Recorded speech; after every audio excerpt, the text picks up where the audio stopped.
Good evening and welcome to another exciting edition of Yaza Talk. I'm Nelson Carter, and tonight we're taking a musical journey to the breathtaking islands of Hawaii in the United States of America. We're more than thrilled to have with us an incredibly talented musician. Please join me in welcoming Azato. My pleasure. Maswera wanj. Ito swera, kaya kumene. Tezuka bueno kaino. Where did you learn that, by the way? Oh no, I got to spend a few weeks last year in Malawi, so that was very nice. Okay, so first of all, let's discuss your name. Is that your birth name or maybe a nickname or some sort? So Azato was a name that was given to me when I was playing with a Ghanaian high life band. And so Azato, yes, it means joyful or smiley one. So our lead singer, Akaya Tuli, she named me Azato. And so the name stuck, and especially the African community where I was living always just called me Azato. And so that ended up becoming my stage name. Incredible. Is that name reflective of who you are, really? Are you a smiley one? Yeah, I would say so. You know, that's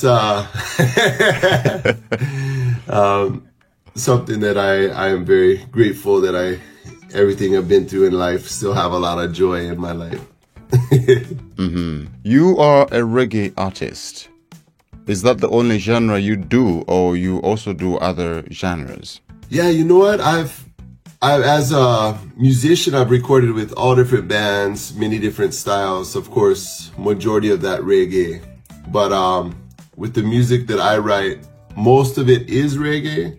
I am working with a couple other artists, and we're doing some Afro beats, but I'm bringing more of the reggae style. But as far as all of my original music that I write, you know, solo is reggae music. Reggae music.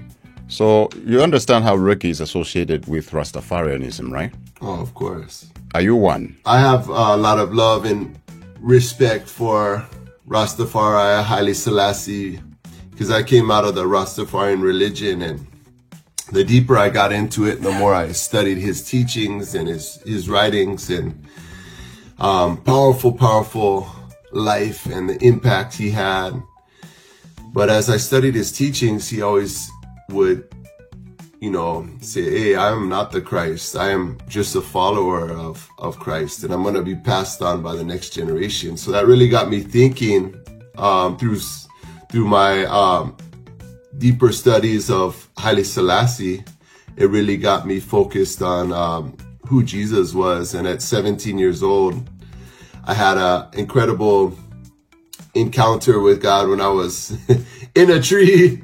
And he used birds and scripture, this scripture, Matthew 6:26, which says, look at the birds of the air. And he did this, God used this amazing circumstances to transform my life. And so for me, I would say I'm a follower of Christ, but I have utmost respect for Rastafari, and I believe he was a huge example of what it means to be a follower of Christ. So yes, I am a follower of Jesus, but I respect Selassie and Rastas. You respect Selassie.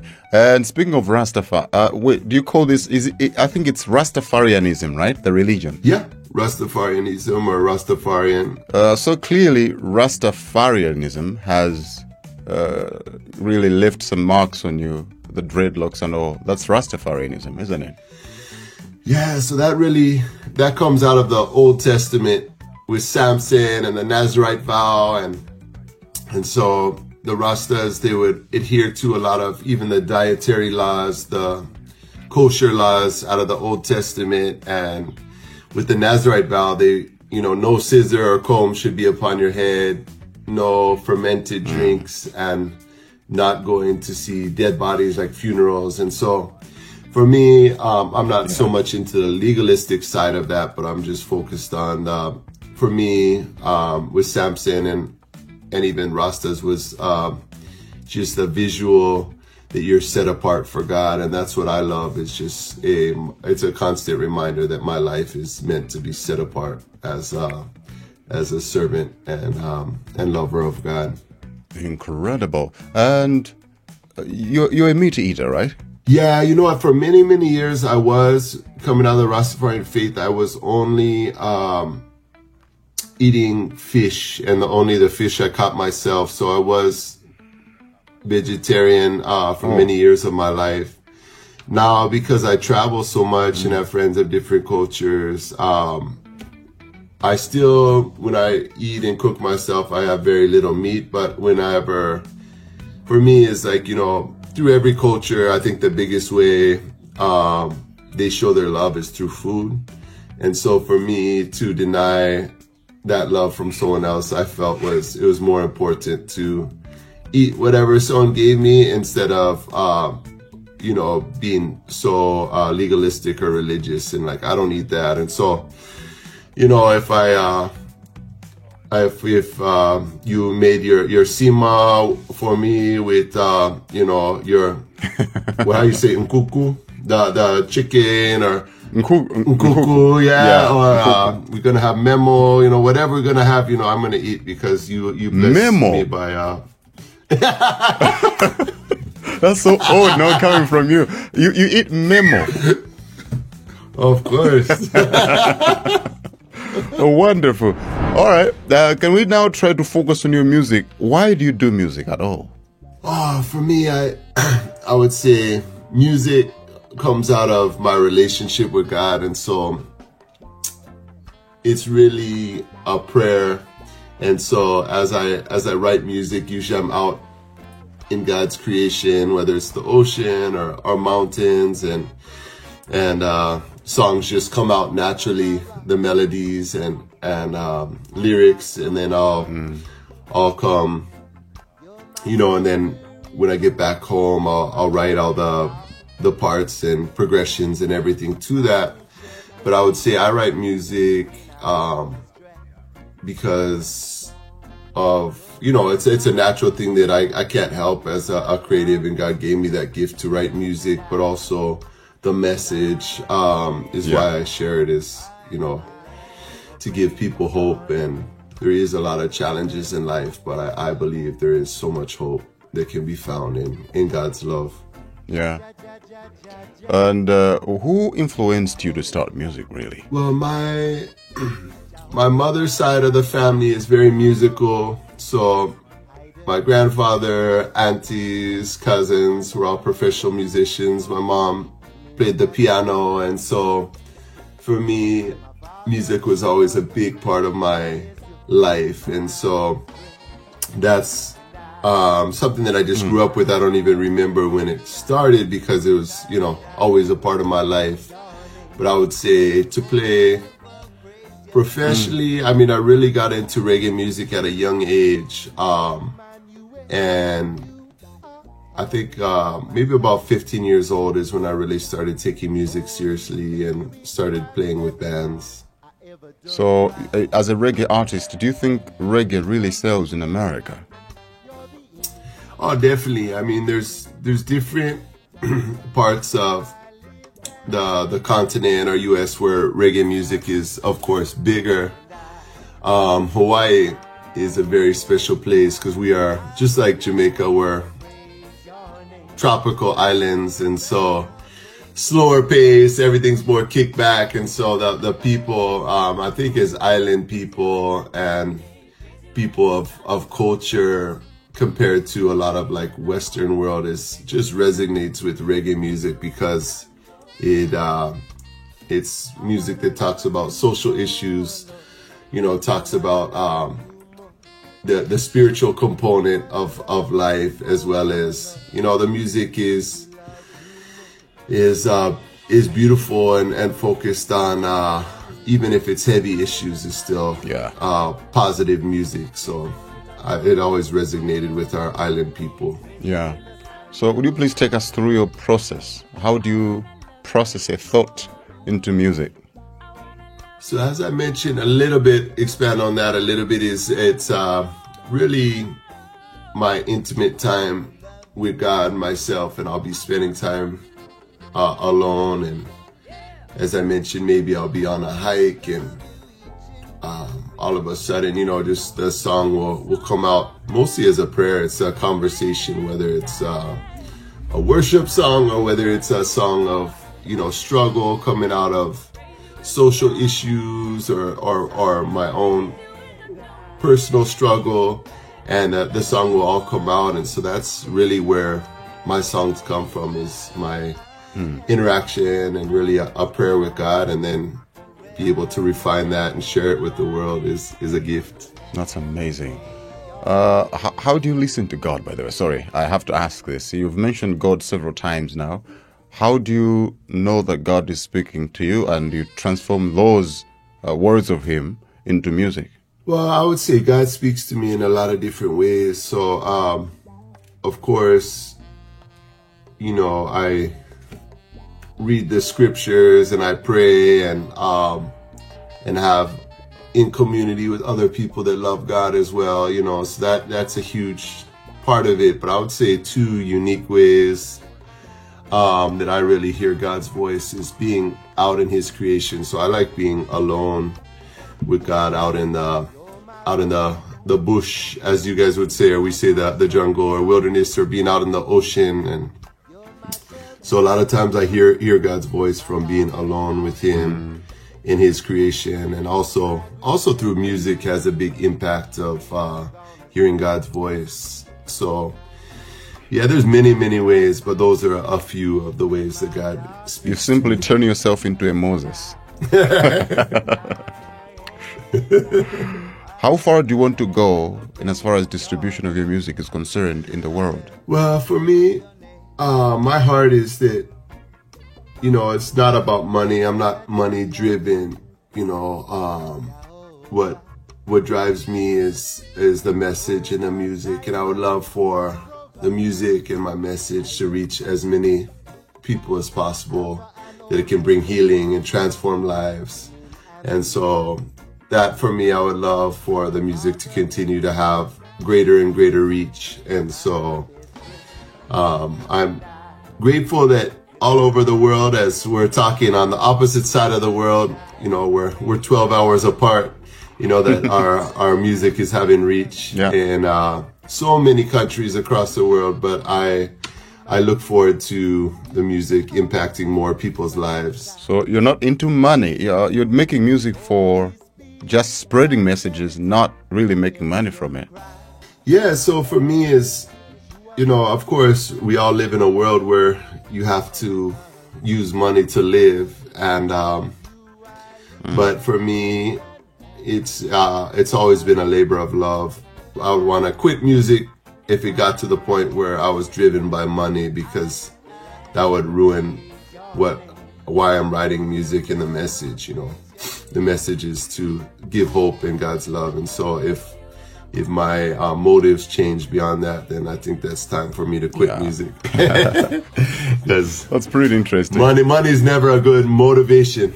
Are you sure about that? Yeah, because if I see plenty, I think that's why our world is so messed up, is when people are just motivated by money, and they put power and money over people. Then that's why we see so much corruption. And so I would definitely don't want to get to that place in my music. Is gotta keep the focus right. That's really inspirational right there.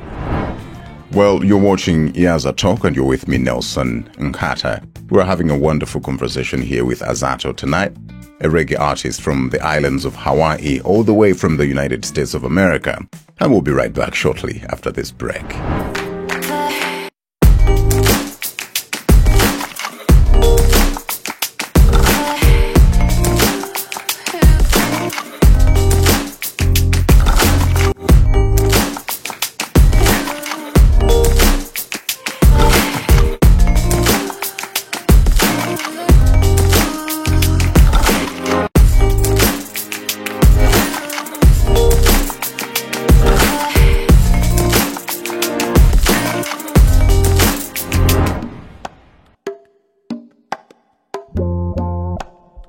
You're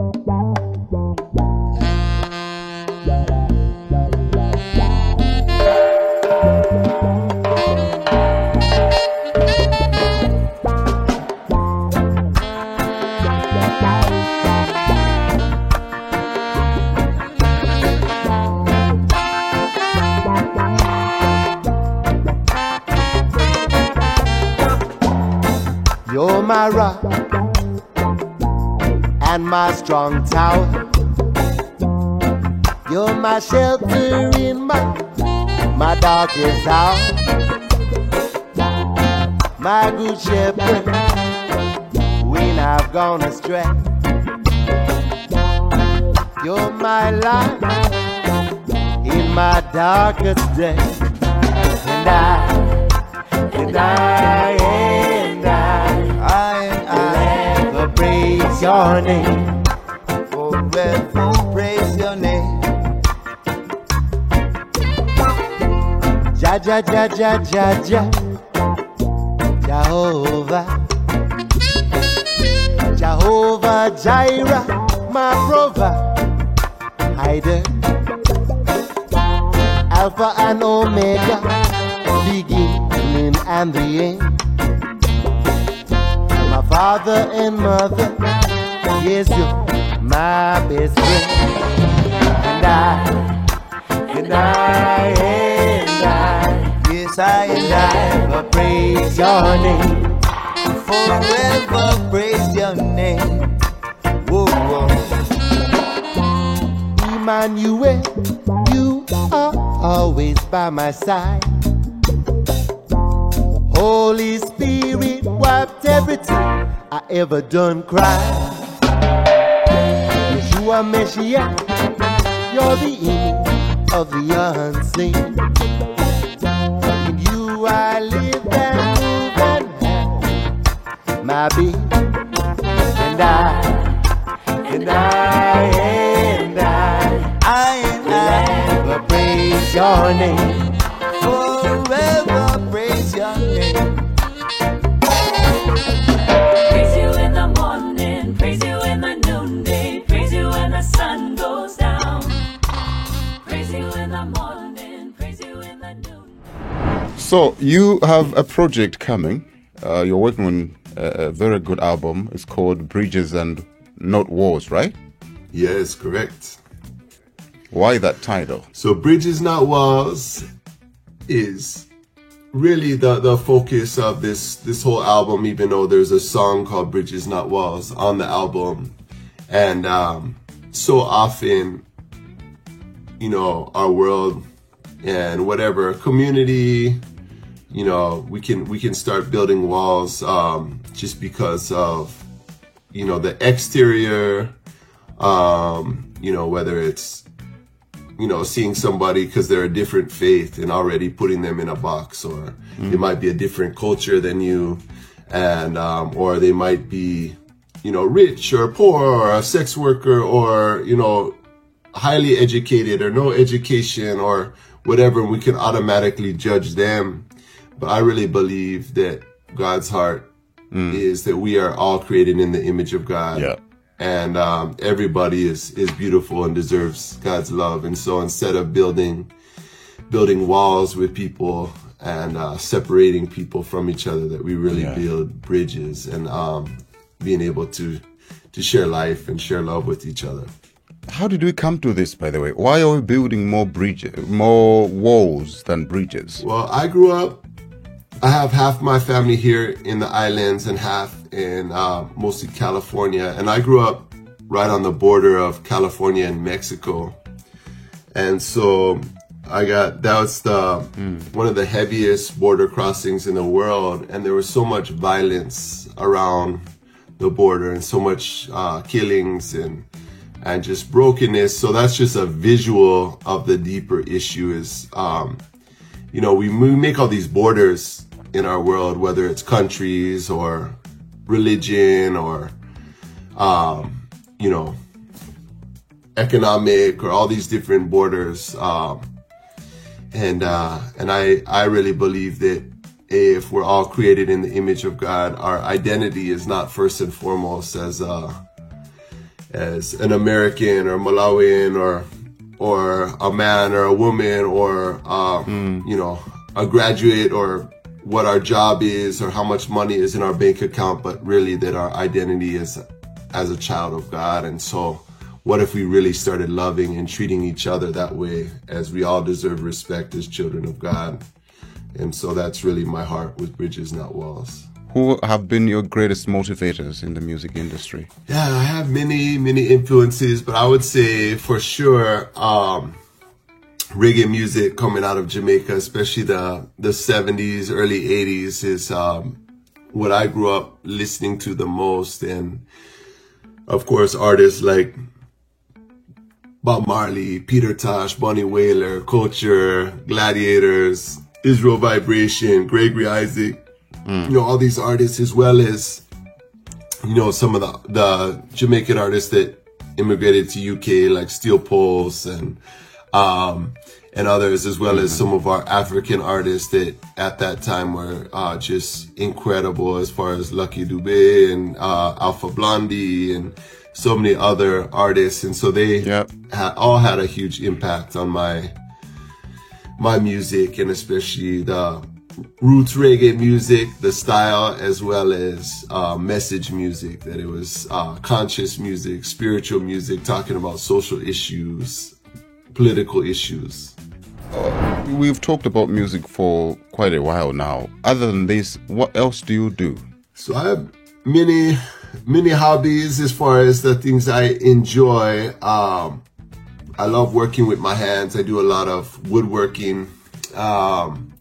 I also am a water person. So the ocean, I've spent almost as much time in the ocean as I have on land. So I love diving and spearfishing, as well as surfing and being in the ocean. And I also am a teacher. Yeah. I have my credentials, and I've been a teacher for many years. I used to teach full-time, but now just part-time. And I also help run a nonprofit with at-risk youth. And I have a huge heart for especially teenagers that are going the wrong way, that are caught up in the negative things in life, whether it might be, you know, gangs or drugs, or, you know, headed down the wrong way, stealing and robbing and all of that, and helping students, you know, see that there's another way there's hope and other ways to live life than maybe what they grew up with. And so that's really a gift. Amazing. And speaking of drugs, do you consider marijuana, is it a drug? Yeah, you know, that's, you know, a controversial one. I think any substance that changes your mind, I think can technically be considered a drug. But of course, I think the drugs that are unnatural, you know, have a much more negative impact. For me, I grew up, you know, like I said, Rasta, and I overdid it with smoking marijuana as a kid, and I really felt like that. You know, Rastas believe it's something that gets you closer to God, and I think that marijuana really became my God, and that's what I was living for. So I choose not to drink alcohol or smoke marijuana. But for me, I think everybody's different, and so, you know, too many people overdo it with any substance. And so I have seen marijuana have good, you know, some medicinal things for a lot of people, but then I also see other people overdoing it too, you know. So that's I know not a direct answer to your question, but that's how I see it. So you don't do drugs, you don't smoke marijuana, you're not a weed person now, and you don't drink alcohol. No, yeah, for me, I feel healthiest and I feel best when I'm sober, and so I choose to live a sober life and eat healthy and take care of myself. So yeah, I really you know, I overdid it as a youth, and so I have no desire to go back to that lifestyle.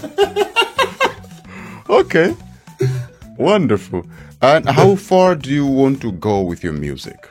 Oh man, I would love for my music to have as far as a reach as possible, both the message and the music. And my hope is that it would bring healing and transform lives. And when people are going through struggle, that the music will come at just the right time and impact them. And so I would love for my music to have as far a reach as possible. And like I said, it's not a money thing, but a message thing. And, you know, just that I believe, you know, this music is not my own, that it really was given to me from God, and it's really not just to be kept to myself, but given to everybody. And so I know there's many people that have been impacted by the music, and I would love for the music to have a further reach to impact more lives. Wonderful. So where can we get this music, or where can your fans, people listening to us, watching us, where can they get your music? So I know Malawi mostly, the best platforms for you guys would be either YouTube, you know, also Boomplay, Audiomack are probably the most, and all of our music is on all of those platforms. You can find, if you look up Azato, Azato, you can find all of that. We do have, you know, of course, every other platform, you know, in the United States, a lot more is, you know, iTunes or Spotify or all of those other platforms, which Azato Music is on. But definitely check whatever platform you use, whether it's YouTube or Boomplay or Audiomack, and like and subscribe and share if you enjoying and impacted by the music. All right, before we go, what's been your roughest period in music? You know what? Music and life is kind of the same. So for me, I mean, there was a time in my life that, you know, I didn't always have a lot. You know, there was times when we were living on the streets, and you know, I know what it's like to be without a house. I know. Wait a minute, you've been a street kid before.